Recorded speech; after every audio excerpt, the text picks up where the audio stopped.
بسم اللہ الرحمن الرحیم إن الحمد لله نحمده ونستعينه ونستغفره ونعوذ بالله من شرور أنفسنا ومن سيئات أعمالنا من يهده الله فلا مضل له ومن يضلل فلا هادي له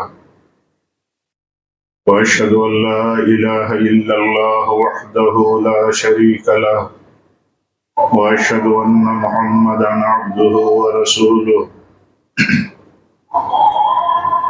يا أيها الذين آمنوا اتقوا الله حق تقاته ولا تموتن إلا وأنتم مسلمون يا أيها الناس اتقوا ربكم الذي خلقكم من نفس واحدة وخلق منها زوجها وبث منهما رجالا كثيرا ونساء واتقوا الله الذي تساءلون به والأرحام إن الله كان عليكم رقيبا يا أيها الذين آمنوا اتقوا الله وقولوا قولا سديدا يصلح لكم أعمالكم ويغفر لكم ذنوبكم ومن يطع الله ورسوله فقد فاز فوزا عظيما أما بعد فإن خير الحديث كتاب الله وخير الهدي هدي محمد صلى الله عليه وسلم وشر الأمور محدثاتها وكل محدثة بدعة وكل بدعة ضلالة وكل ضلالة في النار أعوذ بالله من الشيطان الرجيم بسم الله الرحمن الرحيم إن الذين آمنوا والذين هاجروا وجاهدوا في سبيل الله أولئك يرجون رحمة الله والله غفور رحيم دینی بھائیوں، بزرگوں، عزیزوں، اسلامی ماں اور بہنوں، دین میں سب سے بڑا مسئلہ یہ ہے کہ ہم اپنے رب کو اچھی طرح پہچانیں، اپنے رب کو اس کے ناموں کے ساتھ، اس کے ناموں سے مراد کیا ہے، اس مراد کے ساتھ ہم اپنے رب کو پہچانیں۔ جب بندہ، ہم اور آپ سارے مرد و خواتین اپنے رب کو اچھے سے پہچانیں گے تو انہیں سب سے زیادہ محبت اپنے رب سے ہی ہوگی۔ یہ ایمان کی سب سے بڑی نشانی ہے اور مومن کی سب سے بڑی نشانی ہے کہ وہ مخلوقات میں نئی مخلوقات سے جتنی محبتیں اس کی ہوتی ہیں، اس سے ان میں سب سے زیادہ محبت وہ اپنے خالق سے کرتا ہے۔ والذین آمنوا اشد حبا للہ، جو لوگ ایمان والے ہیں وہ اپنے رب سے شدید محبت کرتے ہیں، بڑی محبت ہوتی ہے، اتنی محبت وہ اور کسی سے نہیں کر سکتے۔ اور جب تھوڑی دیر کے لیے ہم غور کریں گے کہ ہم اپنے رب سے کہاں اتنی محبت کرتے ہیں تو یہ بات یقیناً صحیح ہوگی کہ ہم اپنے رب سے اتنی محبت تو نہیں کرتے جتنی ہم اپنی اولاد سے کرتے ہیں، اپنے والدین سے کرتے ہیں، اپنے دوستوں سے کرتے ہیں، اپنے رشتہ داروں سے کرتے ہیں، اپنے اور بھی علاقے اور تعلق داروں سے کرتے ہیں۔ اتنی محبت تو ہمیں نہیں ہے اپنے رب سے، تو وہ صرف اس لیے ہے کہ جن کو ہم جانتے ہیں ان سے محبت کرتے ہیں، اور اپنے رب کو ہم اس سطح سے نہیں جانتے جس سطح سے جاننا چاہیے، تو ہم اس طرح کی محبت نہیں کرتے۔ اور جب تک ہم اپنے رب کو اچھی طرح سے نہیں پہچانیں گے، معرفت رب نہیں حاصل ہوگی، تب تک ہمارے سامنے مشکلات ہی مشکلات رہیں گی۔ ایک جنگ کے موقع پر کچھ قیدی لائے گئے، اس میں ایک عورت کا بچھڑا ہوا بچہ بھی تھا، دودھ پیتا بچہ۔ بہت مشہور واقعہ ہے. اور وہ ماں بے چین اپنے سینے میں دودھ بھرے ہوئے پریشان ہے کہ بچہ کہاں ملے اسے پلا دوں اور اس کے دل کو سکون حاصل ہو جائے. یہاں تک کہ وہ اللہ کے نبی صلی اللہ علیہ وسلم کے پاس آئی اور ان قیدیوں میں وہ بچہ مل گیا. اس عورت کو دے دیا گیا اور ماں جب اپنے بچے کو پاتی ہے تو سینے سے چمٹا لیتی ہے سینے سے دودھ پلانا شروع کر دیتی ہے. اللہ کے نبی اپنے صحابہ سے پوچھتے ہیں بتاؤ کیا یہ عورت کیا یہ ماں اپنے بچے کو آگ میں ڈالنا قبول کرے گی؟ تو صحابہ کہتے ہیں یا رسول اللہ صلی اللہ علیہ وسلم ایسا کیسے ہوگا، ایسا کیسے قبول کر سکتی ہے یہ ماں کہ اپنے بچے کو آگ میں ڈال دے؟ تو اللہ کے نبی صلی اللہ علیہ وسلم نے اس موقع پر فرمایا تھا اللہ ارحم بعبادہ من ہذہ بولدہا.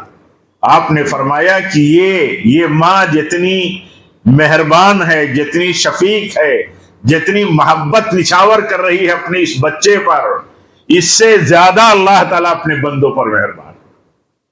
ہم ایمان والے دیکھیں کہ کیا یہ ایمان اور یقین ہمارے دل میں ہے کہ یہ ایک ماں جتنی محبت کرتی ہے، جتنی شفقت رحمت نچھاور کرتی ہے اپنی اولاد پر، ہماری ماؤں نے ہم پر جتنی محبتیں نچھاور کی ہیں اور وہ ہم نے دیکھا ہے اور ہم دیکھتے رہے زندگی بھر، جن کی زندگیوں میں ان کی مائیں ہیں اور مائیں رہیں وہ دیکھتے رہے کتنی ماں مہربان ہوتی ہے اپنی اولاد پر. لیکن یہ کہ اس کا رب، ہمارا رب ہم پر ہماری ماؤں سے زیادہ مہربان ہے، یہ ایمان اگر ہوگا، یہ یقین ہوگا، تب دیکھیے اپنے رب سے کتنی محبت ہوگی. اور یہی نہیں کہ ایک بات کہی جا رہی ہے اور یہ کہ صورتحال کا تذکرہ ہے. یہ اس کو مختلف اس میں جب آپ پھیل کر کے دیکھیں گے تو اندازہ ہوگا کہ یقیناً ہمارا رب ہم پر سب سے زیادہ مہربان. اور جب بندہ یہ ایمان رکھے گا کہ اس کا رب اس پر سب سے زیادہ مہربان ہے تو اس کا گمان اس کے اپنے رب کے ساتھ سب سے زیادہ اچھا ہوگا. کیا کوئی اپنی ماں کے تئیں، ہم میں کوئی مرد ہو یا عورت ہو، چھوٹے ہو یا بڑے ہو، کیا گمان جاتا ہے کہ ہماری ماں ہمارے ساتھ برا کرے گی؟ کیا گمان جاتا ہے کسی کا، کسی بچے کا گمان، کسی بڑے کا گمان؟ صحیح سوچ اور شعور کے ساتھ رہتے ہوئے یہ گمان نہیں جا سکتا، فطرت پر رہتے ہوئے، سچائی پر رہتے ہوئے کسی کا یہ گمان نہیں جا سکتا کہ اس کی ماں اس کے ساتھ برا کرے گی، برا چاہے گی. اتنا اچھا گمان اپنی ماں کے ساتھ ہے، ہونا چاہیے. ماں اس روئے زمین پر سب سے زیادہ محبت اور ممتا نچھاور کرنے والی ہے اور وہ ماں ہی ہے. اسی لیے اللہ کے نبی صلی اللہ علیہ وسلم نے فرمایا تمہارے سب سے زیادہ بہتر سلوک کی مستحق تمہاری ماں ہے، تمہاری ماں ہے، تمہاری ماں ہے، اس کے بعد تمہارا باپ ہے. کیوں؟ جتنی محبت اور جتنی قربانیاں اور جتنی مشقتیں اور جتنی فکر ایک ماں اپنی اولاد کے لیے اٹھاتی ہے اس کی کوئی نظیر، اس کا کوئی ثانی نہیں ہے. تو ایک ماں کے ساتھ گمان کسی اولاد کا غلط نہیں ہو سکتا، اچھا ہی گمان رکھتا ہے بندہ اپنی ماں کے ساتھ، اولاد اپنی ماں کے ساتھ اچھا ہی گمان رکھتی ہے اولاد. تو آپ بتائیے ایک مومن کا اپنے رب کے تئیں اچھا گمان کیسے نہیں ہوگا؟ یہ عبادت ہے، یہ ایمان کی نشانی ہے. اللہ کے نبی صلی اللہ علیہ وسلم فرماتے ہیں کہ اچھا گمان یہ اچھی عبادتوں میں سے ہے. ایک مومن اپنے رب کے ساتھ اچھا گمان رکھتا ہے تو گویا کہ وہ عبادت کرتا ہے، عبادت کے عمل میں لگا ہوا ہے. ہم اپنے رب کے ساتھ کیسا گمان رکھتے ہیں؟ ہم اگر بیمار ہیں تو ہمارا گمان کیا ہوتا ہے ہمارے رب کے ساتھ؟ اگر ہم قرض ہیں، مقروض ہیں، تو ہمارے رب کے ساتھ ہمارا گمان کیا ہے؟ اگر ہم مشکل حالات میں ہیں، کہیں سماجی، سیاسی اور مختلف قسم کے فیملی اور اپنے نیٹ ورک، اپنے گروپ میں، تو اس سلسلے میں ہمارا اپنے رب کے تئیں کیا گمان ہے؟ امن نہیں، خوف کے حالات ہیں، تو ہمارے رب کے تئیں ہمارا کیا گمان ہے؟ آسانی نہیں، مشکل ہمارے ساتھ حالات ہیں، تو ہمارے رب کے ساتھ ہمارا اپنا گمان کیا ہے؟ ہر طرح کے حالات میں ایک مومن کا گمان اپنے رب کے ساتھ اچھا ہی ہوگا، اچھا ہی مطلوب ہے، اچھا ہی مطلوب ہے۔ ایک مومن کا اپنے رب کے ساتھ گمان اچھا ہی مطلوب ہے۔ بندہ کتنا بھی گنہگار ہو، اس کا ایمان اس کے اپنے رب سے، اس کی بخشش اور اس کے توبہ کی قبولیت کے تعلق سے کبھی برا نہیں ہو سکتا۔ اس کا گمان اچھا ہی ہوگا، کیونکہ وہ جانتا ہے۔ اگر جانتا نہیں ہے، جہل میں مبتلا ہے، اگر جانتا نہیں ہے، جہالت میں اس طرح مبتلا ہو گیا کہ کہیں گناہوں کی کثرت کی وجہ سے اس نے کچھ اور سمجھ لیا، تو وہ راستے سے بھٹک جائے گا، بلکہ گمراہ۔ قرآن کہتا ہے کہ جو شخص اپنے رب سے مایوس ہو جائے وہ تو بھٹک گیا۔ اللہ تعالیٰ کہتا ہے آسمان کی بلندی چھوتے ہوئے ہو تمہارے گناہ، اتنے گناہ کہ زمین سے آسمان زمین بھر کر کے گناہ کر ڈالا، تو بھی اپنے رب کے تئیں اس کا گمان یہی ہے کہ یہی ہونا چاہیے کہ اللہ تعالیٰ معاف کر دے گا، توبہ کرے گا، اللہ معاف کر دے گا۔ ایسا گمان بندے کا جب اپنے رب کے ساتھ ہوگا تو دیکھیے وہ اپنے رب سے محبت کرے گا، اور جس سے محبت کرے گا، جتنی محبت کرے گا، اس کے لیے اتنی قربانی دینا آسان ہوگا۔ ہم دیکھیے اپنی اولاد سے محبت کرتے ہیں، ہمیں اپنا وقت، اپنی مشقت بھری زندگی، رات دن ہمارے، اور اسی طرح ہمارے مال، ہمارے سورسز، ہم محبت کرتے ہیں اپنی اولاد سے۔ اس محبت کی بنیاد پر اولاد کے لیے قربانیاں دینی کتنی آسان ہے۔ ایک ماں سے محبت کرتے ہیں، ماں سے محبت کرتے ہیں اس روئے زمین پر، تو ایک ماں کے لیے قربانی دینا کتنا آسان ہوتا ہے ایک اولاد کو۔ ایسے ہی جب ہماری سچی محبت ہوگی، ہمارا اپنے رب کے ساتھ اچھا گمان ہوگا، اور یقین ہوگا ہمارا اپنے رب کے اوپر، تو ہمارے لیے بہت آسان ہوگا۔ اللہ تعالیٰ فرماتا ہے کہ جو مومن ہیں جنہوں نے جہاد کیا، ایمان لائے، جہاد کیا اللہ کی راہ میں، ہجرت کیا اللہ کی راہ میں، یہی تو ہیں جو اپنے رب کے تئیں اچھا گمان اور یقین رکھتے ہیں۔ اللہ کی رحمت پر انہیں یقین ہے، اور جنہیں اللہ کی رحمت سے یقین ہے وہ اس سے دور نہیں ہو سکتے، پھر دور نہیں ہو سکتے۔ اپنی ماں کے ساتھ، اپنی اولاد کے ساتھ، اپنے بھائیوں کے ساتھ، اپنے رشتے ناتے کے ساتھ، اپنے وفادار دوستوں سے آدمی دوری نہیں بناتا۔ دوری نہیں بنانا، بہت ساری کمیاں ہو سکتی ہیں بندے سے، معصیتیں ہو سکتی ہیں، لیکن اپنے رب سے دور نہیں ہو سکتا۔ اسے معلوم ہے اگر کہ ہمارا رب ہماری دعائیں سنتا ہے، تو آپ بتائیے، اگر یہ علم ہے بندے کو، ہم کو اور آپ کو، یعنی یہ یقین ہے۔ ایک تو معلومات ہوتی ہے، کچھ سنتے ہیں، ہمارے دل کی جڑوں میں اس کا یقین داخل نہیں ہوا ہوتا ہے، لیکن یہ کہ جب یقین کا علم ہوتا ہے تو دیکھیے وہ دعا سے کبھی مایوس نہیں ہوتا، دعا کرتا رہتا ہے۔ اس کا ایمان ہے اس بات پر کہ اس کا رب اس کی دعا قبول کرتا ہے۔ جب علم کمزور ہوتا ہے تو دعا کیا، اس کے حساب سے، اس کے ٹارگیٹ سے، اس کی لمٹ میں، اس کے اپنے حساب سے اس کی دعا قبول نہیں ہوئی، تو اب بھاگنا شروع کیا،